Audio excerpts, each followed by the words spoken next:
good. He's a great God. Unless you don't believe in him, then you will burn in hell. Baby, let's talk about it. First, I want to say I like him. He is so funny. I've watched several of his videos before, especially when he talk about kids. He's hilarious. But y'all know one thing I'm going to do is I'm going to keep it real, baby. We talk about the reality over here, okay? And you know that I will tell you God is real. What? Not because I believe, but because I know so. And so when when people portray God, and not him, but his understanding comes from how other people portrayed and betrayed God, right? The image of God. Not even the image, the knowledge of God. Let's do it like that. Let's do the knowledge of God. And they have used it not in the most, um, not in the best light, right? They used it for their own benefit. Anyways, I ain't had my coffee, so I'm going to try not to ramble. But be patient, because I'm going to tell you something. So, anyways, I want to talk about this. The reason why it says believe in God or go to hell is not because, oh, if you don't just believe, you're going to go to hell. No, but you can create hell for yourself. So when you think about the 10 Commandments, right? When you are outside of those 10 Commandments, you create hell for yourself. You create sorrow, you create misery, not for you, just for yourself, but for others. So when you don't love yourself, right? When you don't love yourself, you lose your self value, you lose your sense of self worth, and you tend to compromise yourself, creating a sense of sorrow and misery within yourself. Even like when you fall into the deepest, darkest places of depression, it will feel like hell. A lot of people off themselves to escape that darkness because it's that bad, and you can't escape yourself. You're trapped, right? And so that's what it means. Like when you step outside of these things, when you operate outside of these things, you can create that for yourself, because you're not being one with yourself, you're not being real with yourself, and you're not being yourself. And you're operating outside of love, which will not be beneficial to you, because you're created in the essence of love. And when you betray that essence of love, you betray yourself.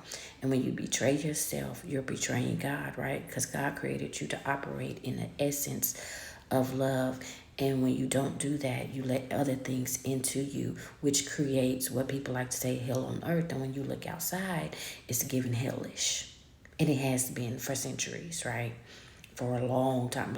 We've been walking, we may be going back to the beginning where before it was hellish, but you got to get through them hellhounds that's been created out here. Anyways, the other thing I wanted to say, when people say God sacrificed the son or killed the son, God didn't kill the son, the people killed the son. And we got to stop saying God did it. God didn't do it. The people did it, right? The people had free will. The church did it. The holy men who claimed that they were the head, God's head, they were the mouthpiece.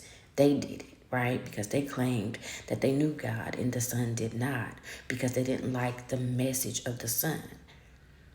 That is why they did it. God didn't do it. The only thing God didn't do was save the body of the Son, right? He saved the spirit and the soul, which is eternal and immortal, which is why we're still talking about it today. But not only that, it also puts us where we are now, right?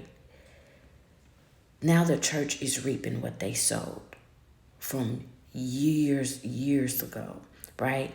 Now holy people are reaping what they sowed. The self-proclaimed righteous are reaping what they sowed, because they took the body.